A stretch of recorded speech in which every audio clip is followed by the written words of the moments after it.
In part 4 of this income and expense segment, let me mention something to you.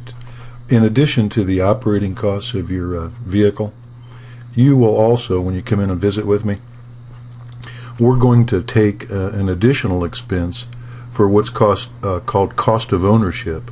That's to recognize the expense you have in tires, batteries, taxes, insurance, all the other expenses. We have a real benefit in that ownership expense.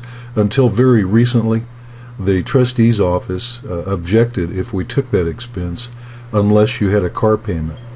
And the Eighth Circuit Court of Appeals in St. Louis has qualified that and said, no, you don't need a car payment to qualify for the ownership expense. Whether you do or don't have a car payment, you still have ownership expenses. So we're going to figure that in when you come into the office as well. Now let's take the last group of categories. These are all expenses. If you'll notice, there are 4 of the categories: food, clothing related, cost of operating a household, utilities, and cash receipts for health care. You get exemptions for those, or deduction, a standard deduction. They just give you a specific amount. However, if you'll notice, you also get to take the additional amount that would account for what you actually spent.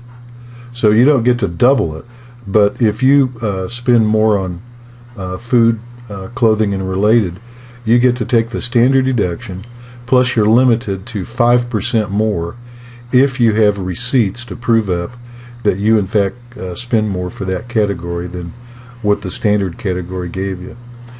Cost of operating your household. That's a category. You know, cost of operating your household, what is included? I hope you can read this down at the bottom, but if you can't, let me read those to you. Here's what you can include in those categories. The cost of your property insurance on your home. So if your property insurance is being paid through your mortgage, find out what that amount is, multiply it times 6, and then divide by 6. How much did you spend on maintenance on the house during that 6-month period? You're going to need receipts to prove up all of these during that 6-month period, but add up whatever you spent for maintenance on the house during the 6-month period, and then divide by 6.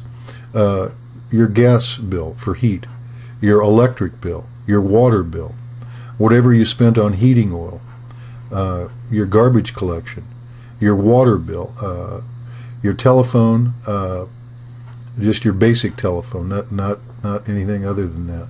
You can add all those up, and when you come in to see me, you can say, well, this is what I spent total during that 6-month period for operating my household, and then we can include that as part of what we can come up with for an expense. Let's go through some of these that might help you.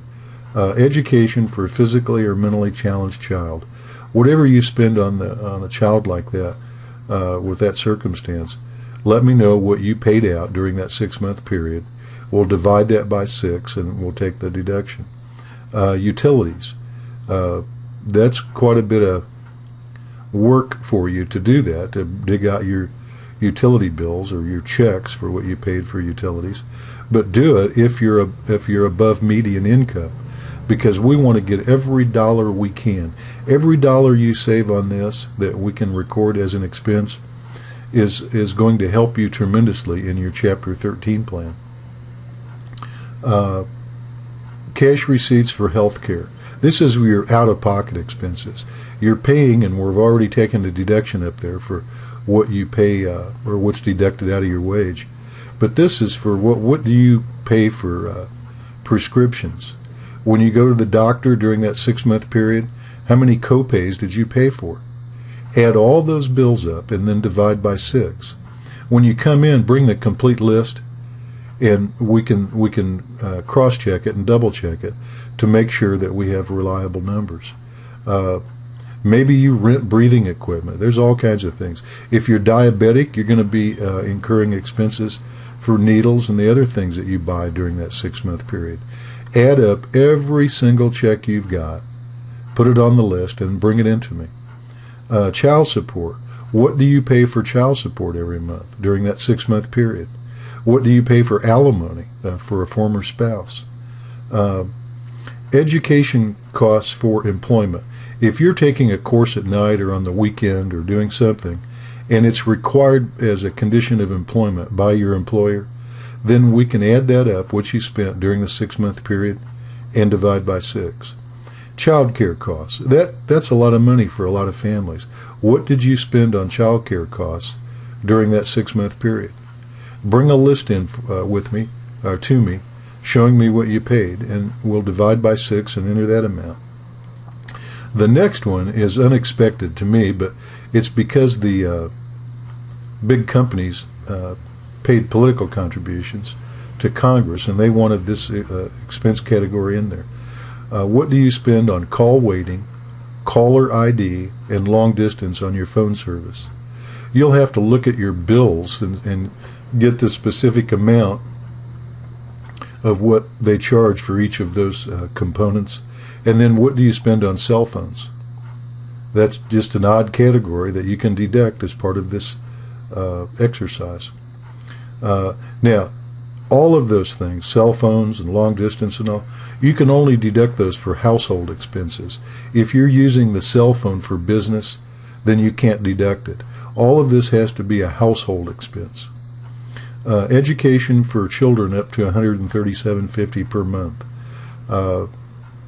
Some of you may have children going to private schools, or maybe you're paying, they're going to public school, but you pay activity fees for the kids. There's all kinds of activities fees for kids, more than there've ever been. So figure up what you spent during that 6-month period, add them all up, and bring a list in when you visit with me, and we can include those expenses as part of this exercise. Charitable contributions. How much did you give to charity during that 6-month period? Now, you cannot increase your charitable contributions in the future above what you have been giving during that 6-month period. But bring in a list of all your charitable contributions.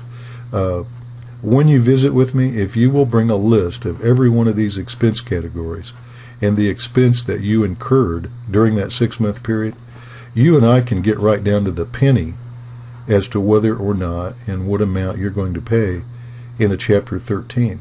That's the beauty of getting good advice and planning when you come in with me, rather than just a generic visit of, hi, I'm Jim Moroney, and all this other superficial stuff. You and I can get right to the meat of it and find out what you need to know and would want to know about what a Chapter 13 will cost and what the monthly payment is. We can do all the specifics instead of just generalized talk. That's a waste of your time to come into an office for an attorney for a 20-minute interview and not gain anything from it. Come on in and learn what applies to you with specificity. That concludes this part of the video. I'm going to, on the next video, show you where you can look this information up yourself, and I also want to explain how Chapter 13 works with some numbers. Thank you.